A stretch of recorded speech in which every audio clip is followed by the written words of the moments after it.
Hello students, welcome to my class. I'm Avantika from AVS Knowledge Station, and as we got to know about the definition of resource in a broader sense in my previous class, today we'll study about development of resource. Okay कि पता लगाने के बाद resource कहाँ पे है, उसको develop कैसे किया जाता है, क्या प्रॉब्लम्स रिलेटेड हैं. Okay, so let's start. Now we all know कि ह्यूमन सर्वाइवल के लिए रिसोर्सेज कितने इंपॉर्टेंट होते हैं, पर ऐसा माना जाता था कि ये फ्री गिफ्ट्स ऑफ नेचर हैं. All right, so as a result क्या हुआ, हमने बिना सोचे समझे इतना ज़्यादा उसका ओवर यूज़ किया, जिसकी वजह से मेजर प्रॉब्लम्स अराइज हो गई. क्या थी वो major problems? Depletion of resources for satisfying the greed of few individuals. That means कि कुछ नेशन या कुछ इंडस्ट्रियलिस्ट ने इतना ज़्यादा यूज़ किया रिसोर्सेज को कि अब उनकी कमी हो गई है, डिप्लीशन हो गया है, कि अब हर कोई वो यूज़ नहीं कर सकता, बहुत ही सोच सोच के यूज़ करना पड़ेगा. That is known as depletion of resources. Next is accumulation of resources in few hands. Also it signifies towards कि पावरफुल नेशंस या इंडस्ट्रियलिस्ट की वजह से कुछ रिसोर्सेज ऐसे हैं जो सोसाइटी को डिवाइड कर रहे हैं. क्योंकि जैसे अगर इंडस्ट्रियलिस्ट है, उनके पास हर रिसोर्सेज में उन्होंने मोनोपोली हासिल कर ली है एक तरह से, तो उसका क्या रिजल्ट होता है कि सोसाइटी में पुअर बहुत पुअर हो जाते हैं और रिच बहुत रिच हो जाते हैं. ठीक है, तो ये एक मेजर ड्रॉबैक है ओवर यूज़ ऑफ रिसोर्सेज का. Then third is third problem जो अराइज होती है ओवर यूज़ की वजह से, वो है indiscriminate exploitation of resources has led to global ecological crisis. ये हम सभी को पता है कि इतनी ज़्यादा रैपिड स्पीड से डेवलपमेंट हुआ कि उसकी वजह से ओजोन लेयर डिप्लीट हो गया है. ओके, ग्लोबल वार्मिंग इतनी बढ़ गई है, एनवायरमेंटल पॉल्यूशन, लैंड डिग्रेडेशन, बहुत बड़े लेवल पे ये प्रॉब्लम्स हैं, चैलेंजेस हैं. Okay, so once we know the problem, now after identifying the problem it is our duty कि अगर ऐसा ही चलता रहा तो आगे हमारा प्लानट डेंजर में आ जाएगा. Okay, so what we need now, we need resource planning. Okay, सबसे एसेंशियल क्या सॉल्यूशन सामने आया कि रिसोर्स प्लानिंग होनी चाहिए before the development of resource. Okay, और उसी से क्या होगा, सस्टेनेबल एग्जिस्टेंस हो सकता है. सस्टेनेबल एग्जिस्टेंस कब होगा, जब हम सस्टेनेबल डेवलपमेंट को अडॉप्ट करेंगे. ऑल राइट, और सस्टेनेबल डेवलपमेंट क्या होता है कि डेवलपमेंट में हम स्पीड ज़्यादा नहीं बढ़ाते, स्टेडी स्पीड से चलते हैं, जिससे कि एनवायरनमेंट को डैमेज नहीं होता है. ओके, और करंट गोल्स तो फुलफिल करेंगे, बट फ्यूचर जनरेशन्स की नीड्स को हम कॉम्प्रोमाइज़ नहीं करेंगे. ओके, दैट मीन्स एक हमने ब्रॉड अप्रोच लिया है इसमें भी. ये नहीं कि हम सेल्फिश बने और सिर्फ अपना और अपने नेशन या अपने पावर्स का सोचें. ओके, इसी प्रॉब्लम को एड्रेस करने के लिए कि जो डिप्लीशन हो रहा है, ग्लोबल वार्मिंग हो रही है, इस प्रॉब्लम को सॉल्व करने के लिए 1992 में इन ब्राज़ील एक रायो डी जेनेरियो अर्थ समिट हुआ था. ओके, इन जून 1992, जिसमें more than 100 head of states came together for the first time. Okay, or what was their objective? They wanted to address the urgent problem of environmental protection. Okay, so as a result उन्होंने क्या किया, उन्होंने adopt करा agenda 22 नाम का एक deal. और उस डील में क्या था कि सभी 21 पॉइंट्स 21st सेंचुरी में ऐसे गोल्स रखेंगे जिससे सस्टेनेबल डेवलपमेंट हो और एनवायरनमेंट को हार्म ना हो. Okay, so what was this agenda 21? ये एक डिक्लेरेशन था जिसको वर्ल्ड लीडर्स ने साइन किया इन 1992. ठीक है, एंड उसका एम था at achieving global sustainable development. Okay, repetition हो रहा है इसी बात का. ठीक है, और वो कैसे होगा सस्टेनेबल डेवलपमेंट कि एनवायरमेंटल डैमेज, पॉवर्टी, डिजीज़, इन सब को हम टैकल करेंगे, कम्बैट करेंगे, पर थ्रू ग्लोबल कॉपरेशन. अपनी नीड्स के साथ साथ हम दूसरे नेशन की नीड्स को का भी ध्यान रखेंगे, अपनी रिस्पॉन्सिबिलिटीज़ को समझेंगे. Okay, so we move on to the next topic, which is resource planning. Okay, हमें प्रॉब्लम का पता लग गया था, ठीक है, ओवर यूज़ हो रहा है एंड द रिजल्ट हमने सोचा solution resource planning. So planning होती क्या है, कोई भी काम प्लानिंग से करेंगे तो ज़रूर बेटर उसका एग्जीक्यूशन और आउटकम ज़रूर होगा। ओके, और स्पेशली अगर हम बात करें in a country like India.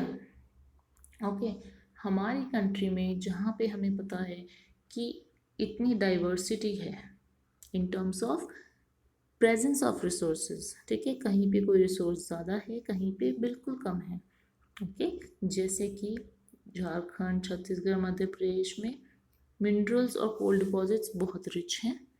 Okay, Arunachal Pradesh में अबंडेंस ऑफ वाटर है बट इंफ्रास्ट्रक्चरल डेवलपमेंट नहीं है। इंफ्रास्ट्रक्चरल डेवलपमेंट का मतलब है कि ऐसे एमएनसीज नहीं हैं, ज़्यादा मार्केट वगैरह इतना नहीं है, इन द सेंस कि हम उसको डेवलप कर पाएँ या उसको हब बना पाएँ उसको, जैसे कि गुड़गांव, नोएडा, ये सब हो गया, ये हब है, ठीक है। बट अगर हम बाकी छत्तीसगढ़ वगैरह देखें तो these are still a bit of backward areas. All right, Rajasthan में सोलर एनर्जी, विंड एनर्जी के तो बहुत अच्छे वो हैं रिसोर्सेज, बट वाटर रिसोर्सेज में वो लैक करता है, ठीक है। इस वजह से when we know all these problems कि कितना डिसबैलेंस्ड है, सो इस वजह से what we need is a balanced resource planning, national level पर, स्टेट लेवल पर और रीजनल लेवल्स पर भी। सो इंडिया में रिसोर्स प्लानिंग 3 स्टेप्स में की जाती है।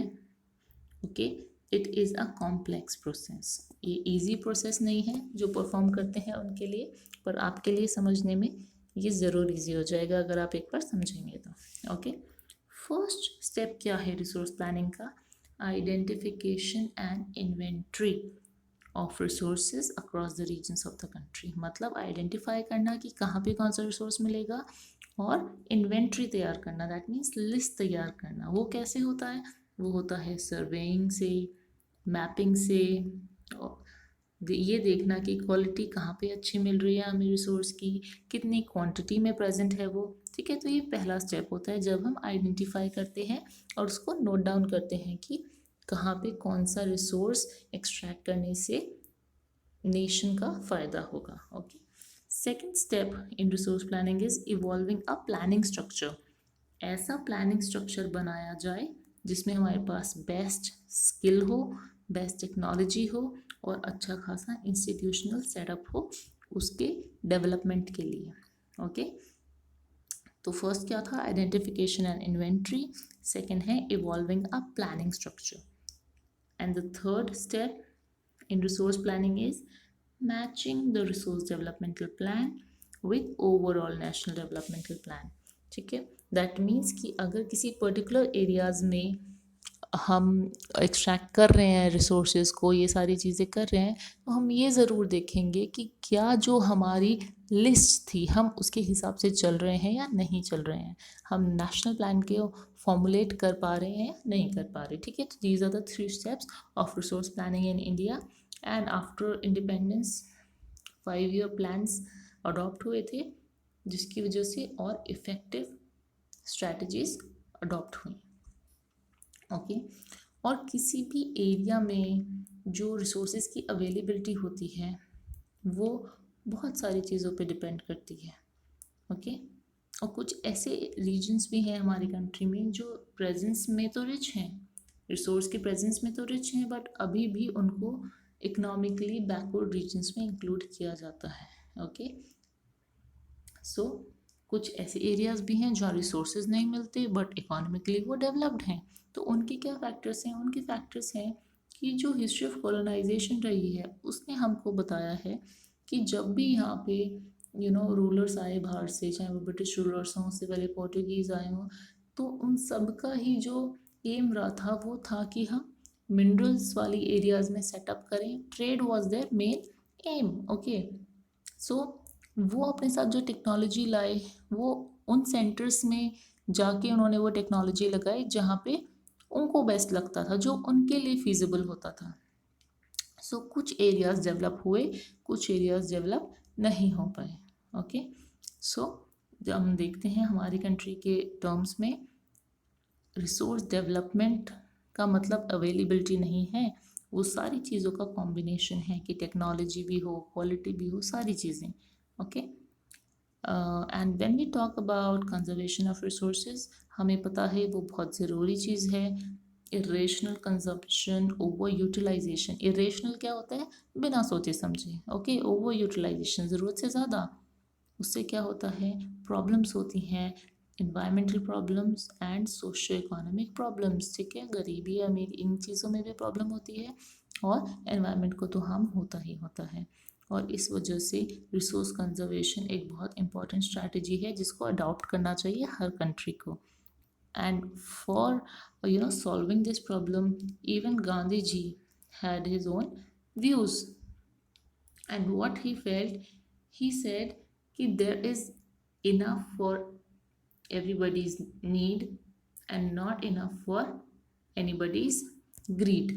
what it means is कि जब हम नीड के हिसाब से चलते हैं तो हमारे पास इनफ है, but if person becomes greedy then उसके लिए कभी भी कुछ भी इनफ नहीं होता। Okay, and he said that he was against mass production, he wanted to replace it with a production by masses। इसका मतलब ये है कि एक सेंटर से बहुत ज़्यादा प्रोडक्शन ना हो, क्योंकि उससे क्या होगा, डिसबैलेंस होगा ना, कि एक एरिया में डेवलपमेंट ज़्यादा, एक एरिया में बिल्कुल भी नहीं। इसी वजह से उनका सॉल्यूशन क्या था कि प्रोडक्शन बाय मासेस होना चाहिए, हर एरिया में प्रोडक्शन एक्टिविटीज सेटअप होनी चाहिए। ओके, अंडरस्टूड दिस कि कितना इम्पोर्टेंट है resource planning, resource conservation and proper utilization। okay, so keep studying sincerely and stay safe. I'll tell you about land resources and the next topics in my next class.